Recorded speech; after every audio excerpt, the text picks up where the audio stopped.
আর কিছুদিনের মধ্যেই দেখতে পাবেন ডোনাল্ড ট্রাম্প কাশ্মীর প্রসঙ্গ তুলছে। একদম লিখে রাখুন অথবা আমার ভিডিওটা সেভ করে রাখুন। এই প্রসঙ্গ তোলার পর তিনি এটাই প্রমাণ করার চেষ্টা করবেন যে কাশ্মীর নিয়ে পারমাণবিক যুদ্ধ হয়ে যেতে পারে। তারপর তিনি বিশ্ববাসীর কাছে তুলে ধরবেন কাশ্মীর নিয়ে পারমাণবিক যুদ্ধ আমি আটকে দিলাম, আমাকে নোবেল প্রাইজ দাও। এই প্রস্তুতি মোটের উপর শুরু হয়ে গিয়েছে। আর ডোনাল্ড ট্রাম্পের পোষা পাকিস্তানি ছাগলগুলো ইতিমধ্যেই কাজে নেমে পড়েছে। নমস্কার, আমি শান্তনু, ntvwb.com-এ আপনাদের প্রত্যেককে স্বাগত জানাচ্ছি। তবে হঠাৎ করে ডোনাল্ড ট্রাম্পের নোবেল পাওয়ার জন্য এত চুলকুনি কেন উঠল, এটা তো দেখতে হবে। হঠাৎ করে একটা মানুষ নোবেলের জন্য সে পাগল হয়ে গেল, এমন তো হতে পারে না। মানে এমন পাগল হলো যে গোটা বিশ্ব একদিকে, তিনি এবং তার নোবেল আর একদিকে। হঠাৎ করে হয়নি, এর পেছনে যথেষ্ট কারণ রয়েছে। কারণটি হলো বারাক ওবামা। আপনারা প্রত্যেকে জানেন যে বারাক ওবামা তিনি নোবেল প্রাইজ পেয়েছেন এবং তিনি দুবারের রাষ্ট্রপতি, এটা আপনারা জানেন। ডোনাল্ড ট্রাম্প তিনি দুবারের রাষ্ট্রপতি হতে পেরেছেন, কিন্তু এখনো পর্যন্ত নোবেল প্রাইজটা পাননি। সেই কারণে তার এত চুলকুনি যে তাকে নোবেল প্রাইজ পেতেই হবে। তাতে দেশ মারা যাক, দেশের জনগণ মারা যাক, পৃথিবীর প্রত্যেকটা মানুষ শেষ হয়ে যাক, তাতে তার কিচ্ছু যায় আসে না। আর ডোনাল্ড ট্রাম্পের এই স্বপ্নর ওপরে ভালো করে মালিশ করছে বা পালিশ করছে পাকিস্তান। ডোনাল্ড ট্রাম্পের একেবারে ফ্লোরে শুয়ে পড়েছে পাকিস্তান। পাকিস্তানিরা শুয়ে পড়া খুব ভালো জানে। মানে এমনভাবে ফ্লোরে শুয়ে পড়বে যে আপনি মনে করবেন পা দিয়ে গড়িয়ে দেবেন কিংবা ঝাঁটা দিয়ে ঝাঁট দিয়ে দেবেন, পারবেন না। একদম ফ্লোরের সঙ্গে রীতিমতো চিপকে যাবে তারা, তাদেরকে সরানো অত সোজা নয়।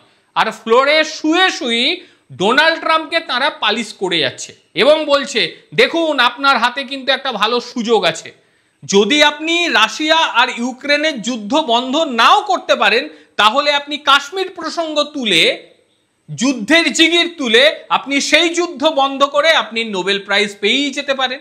আর এই কথা শোনার পর ডোনাল্ড ট্রাম্প রীতিমতো ফুলে ফেপে উঠে গিয়েছে আর পাকিস্তানকে পালিশ করা সে শুরু করে দিয়েছে।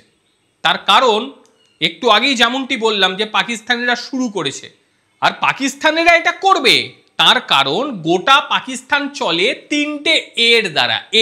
তিনটে এ, এক হচ্ছে আর্মি, 2 নম্বর হচ্ছে আমেরিকা, 3 নম্বর হচ্ছে উপরালা আল্লাহ। এই তিনটে এর দ্বারা গোটা পাকিস্তান চলে।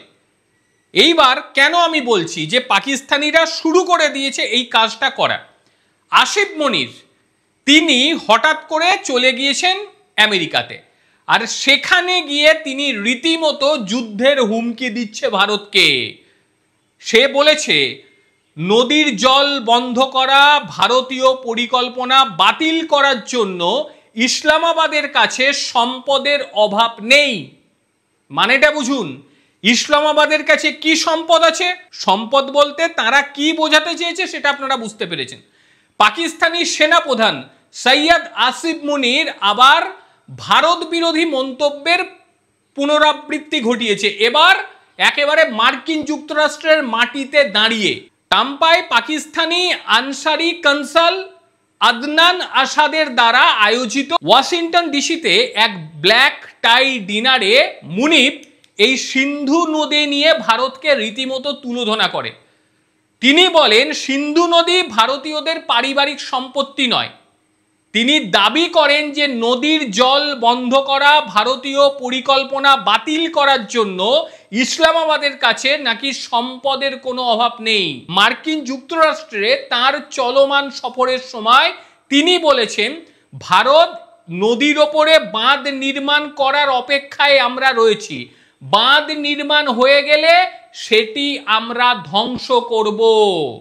এবং তার সঙ্গে যেটা গুরুত্বপূর্ণ বিষয়, তিনি সেই কাশ্মীর প্রসঙ্গ তুলে ধরেছেন। কাশ্মীর সম্পর্কে তার বিখ্যাত সেই জাগুলার শিরা মন্তব্য করেছিলেন, মনে আছে আপনাদের? সেটাও পুনর্ব্যক্ত করেছে। মুনির কাশ্মীরকে পাকিস্তানের জাগুলার শিরা হিসেবে আবারও পুনরায় মন্তব্য করেছেন এবং জোর দিয়ে বলেছেন কাশ্মীর ভারতের অভ্যন্তরীণ বিষয় নয়, এটি অমীমাংসিত আন্তর্জাতিক সমস্যা। এইভাবে পাকিস্তানিরা আবারও কাশ্মীর প্রসঙ্গ তুলে যুদ্ধের হুমকি দিয়ে একটা সুযোগ করে দিচ্ছে ডোনাল্ড ট্রাম্পকে, যাতে সে আবারও বলতে পারে আমি যুদ্ধ বন্ধ করেছি, আমাকে নোবেল প্রাইজটা দাও। আর এটা শোনার পরে ভারতের তরফ থেকে সঙ্গে সঙ্গে পাল্টা প্রতি উত্তর দেওয়া হয়েছে।